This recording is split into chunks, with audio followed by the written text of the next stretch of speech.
Good morning. Welcome to Wisdom for Your Week. I'm April Williams, and this is your Wednesday Word. Thank you for joining me today. So all week we've been talking about emotional intelligence, and researchers identify emotional intelligence as a key indicator of success. It's your capacity to properly label your emotions and the emotions of others.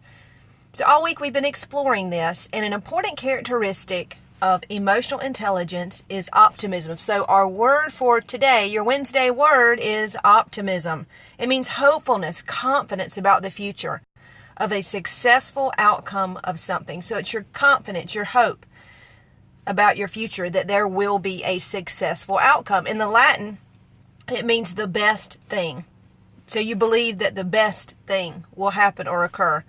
It can mean cheer, hope, confidence. It can mean buoyancy.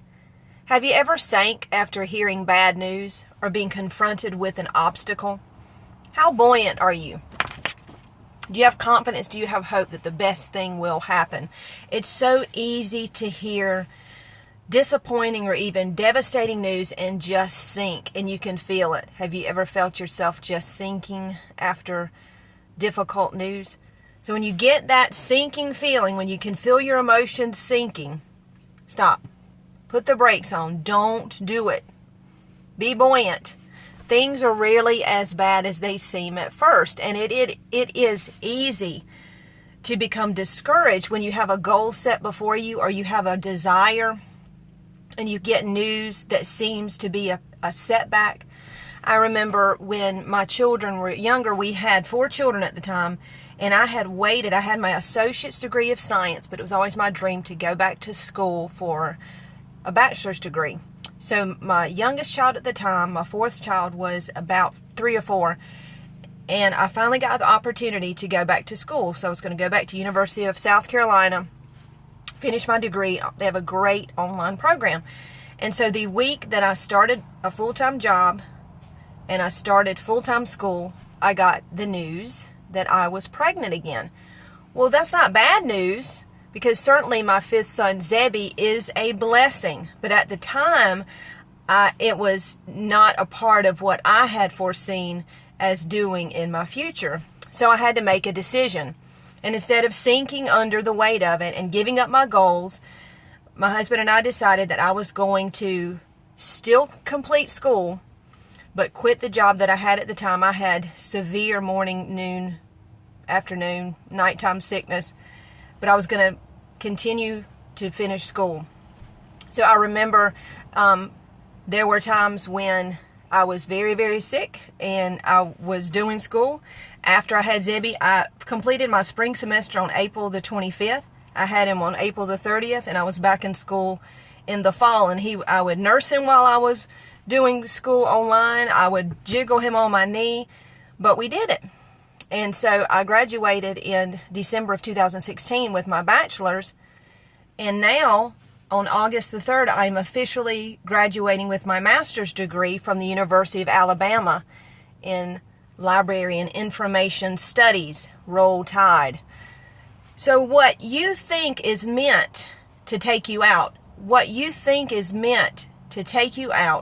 can be the impetus to move you forward. What you think was meant to take you out, or what you think may divert you from your goals, actually can propel you forward.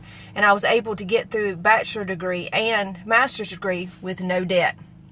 And now, whereas when I quit my job, I was just an assistant circulation at the library. Now I'm the manager at the library. What you think is a bad situation can actually turn around, and God can use it as a propulsion to get you where you want to be. So don't give up. How buoyant are you?